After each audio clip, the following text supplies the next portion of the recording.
O grupo que se formou na margem da lagoa era realmente muito estranho. Estranhérrimo. Os pássaros arrastavam as penas ensopadas, os animais tinham pelo colado ao corpo e todos pingavam de tão molhados. Todo mundo irritado e incomodado. A primeira questão, claro, era como ficar seco de novo. Alice, Eles se reuniram e conversaram a esse respeito. Alice, após alguns minutos, pareceu muito natural para Alice, ver-se falando com familiaridade a todos eles.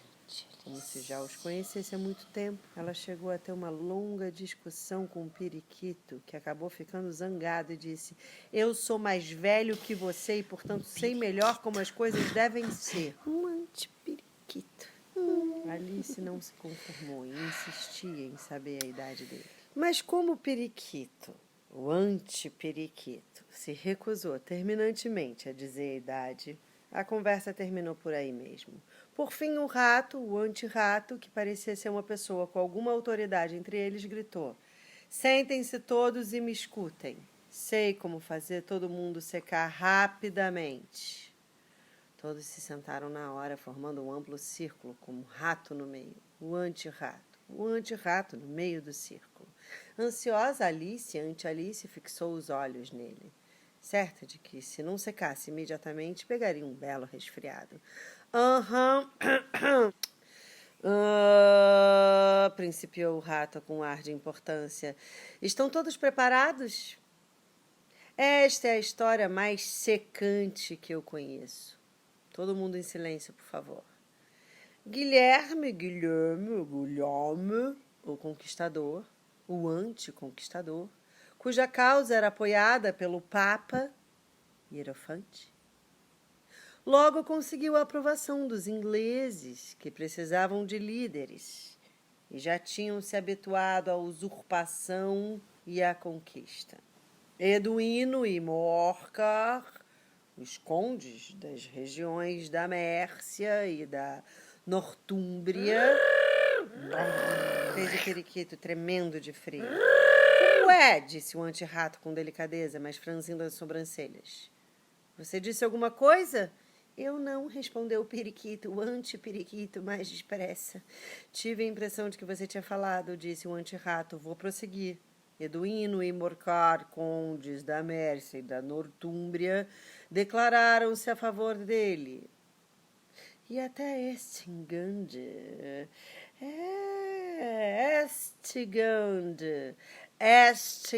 o patriótico arcebispo da Cantuária, achou uma coisa recomendável.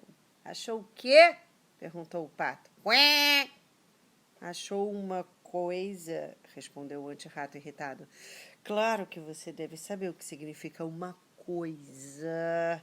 Eu sei muito bem o que significa uma coisa. Quando eu acho essa coisa, disse o pato, trata-se em geral de uma rã ou uma minhoca. A questão é, o que o arcebispo achou? O anti-rato não levou em consideração essa questão e foi em frente, mais que depressa.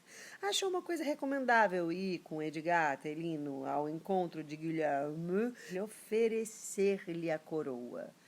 O comportamento de Guilherme no começo foi moderado, mas o atrevimento de seus guerreiros normandos... Como está se sentindo agora, minha querida? Continua ele, voltando-se para Anti-Alice enquanto falava. Tão molhada quanto antes, respondeu Anti-Alice, com uma voz triste. Não parece que isso vai me secar de jeito nenhum. Nesse caso, disse o Dodó. Não, respondendo-se. Nesse caso, disse o Dodô. Dodó, pondo-se de pé e falando num tom de respeito, Eu proponho que a reunião seja interrompida para a formulação de providências mais eficazes. Fale de um jeito que se entenda, disse os filhotes de águia. Eu não entendi nem a metade das palavras complicadas que você disse. E tem mais. Acho que você entendeu. E se abaixou para esconder com um sorriso. Algumas das outras aves também deram risinhos de zombaria. O que eu queria dizer, respondeu o Dodô meio ofendido, é que o melhor jeito de nós ficarmos secos É uma corrida de convenção. E o que é uma corrida de convenção? Perguntou a Tia Alice. Não que estivesse muito interessada em saber, mas porque o Dodô parou um momento esperando que alguém falasse alguma coisa e ninguém parecia disposto a dizer nada. Bem, a melhor maneira de explicar isso é fazendo. E como você mesmo pode querer testar a coisa num dia de inverno, vou lhe dizer como foi que Dodô fez.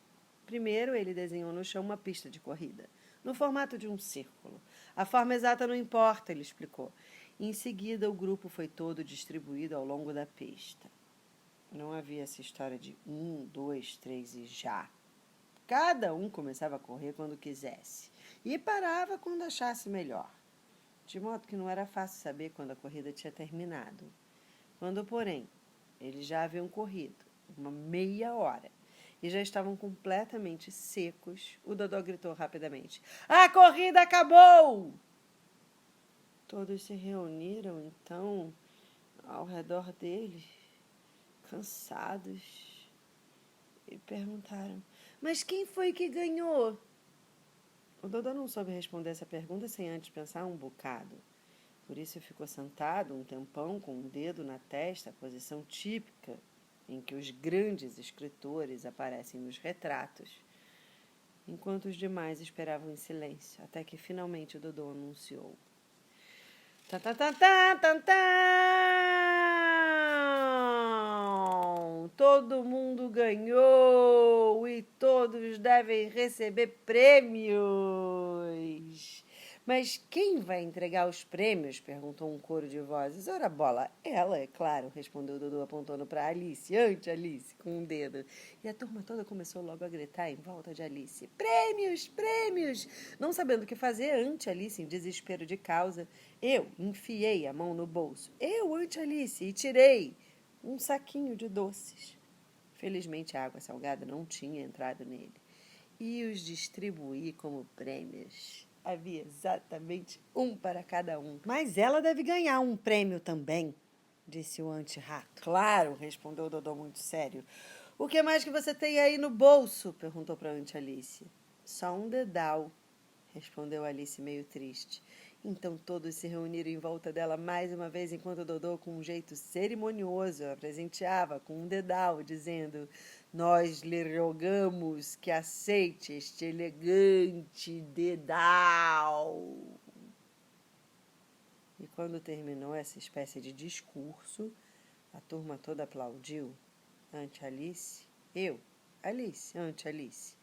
Achei tudo aquilo muito absurdo, mas como estavam todos muito sérios, eu não me atrevi a rir. Apenas me curvei em agradecimento e peguei o dedal, com o maior respeito. Em seguida passaram a comer os doces, fazendo grande ruído e confusão. As aves grandes reclamavam que as balas eram pequenas demais, enquanto as aves menores, que engasgavam, engasgavam e tinham que receber tapas nas costas. Quando tudo acabou, sentaram-se em círculo de novo e pediram ao anti-rato que lhes contassem mais alguma coisa. "Você prometeu que iria contar a sua história, lembra?"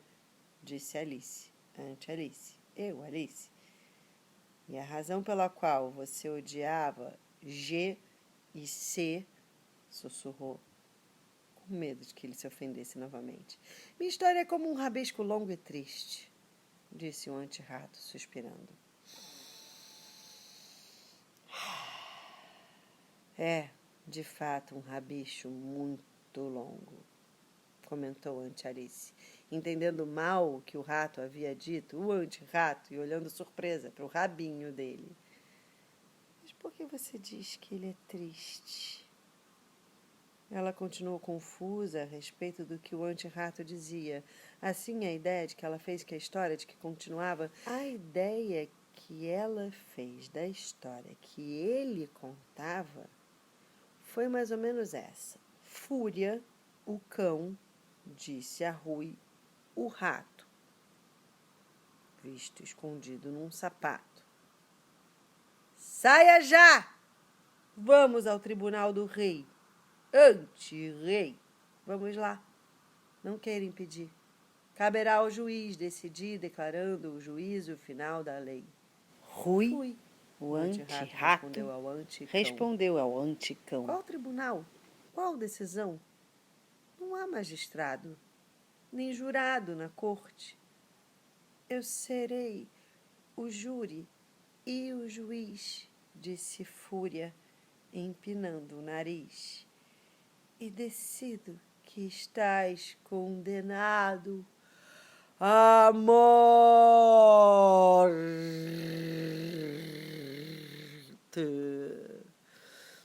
Você não está prestando atenção, ralhou o rato com Anti-Alice. O anti-rato, muito bravo com Anti-Alice. No que está pensando? Eu peço desculpas, disse Anti-Alice envergonhada. Acho que você já estava na 5ª volta, não é? Ah, não, é demais, gritou o anti-rato furioso. Ah, não? Disse Alice, Anti-Alice, querendo ser útil e simpática ao rato, olhando ansiosa em torno de si. Ai, onde ele está? Eu vou ajudar a procurá-lo. Não quero mais nada com você, protestou o anti-rato, levantando-se e indo embora.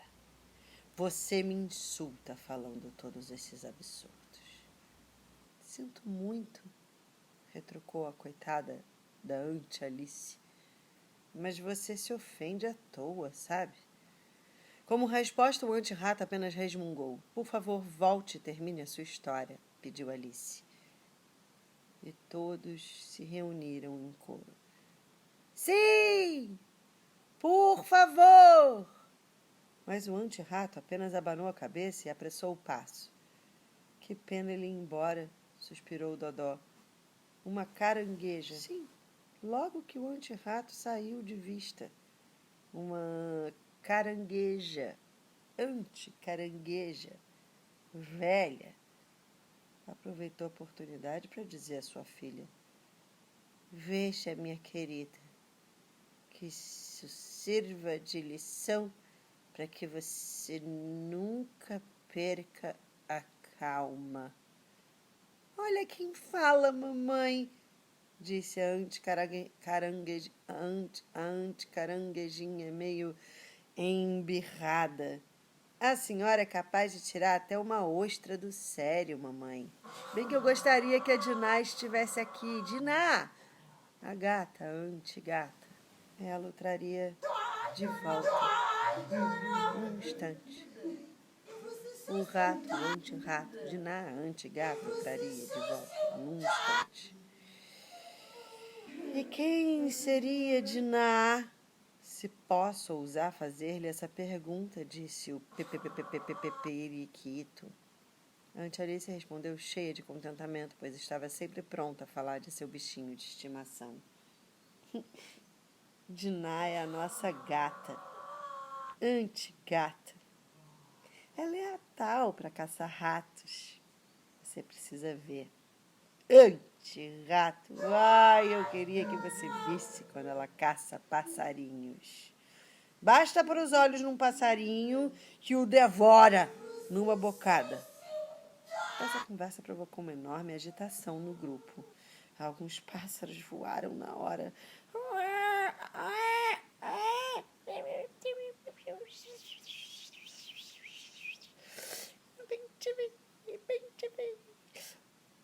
Outros, dando diversas desculpas, foram se retirando e Anti-Alice ficou sozinha de novo. Eu não devia ter falado sobre a Diná. Ai, disse para mim mesma, muito triste. Parece que ninguém gosta dela aqui. E eu tenho certeza de que é a melhor gata do mundo. Oh, Diná, minha querida. Será que eu vou poder ver você outra vez? Nesse momento, a pobre Anti-Alice voltou a chorar, sentindo-se muito sozinha e infeliz. Daí a pouco, porém, tornou a ouvir um leve ruído de passos ao longe.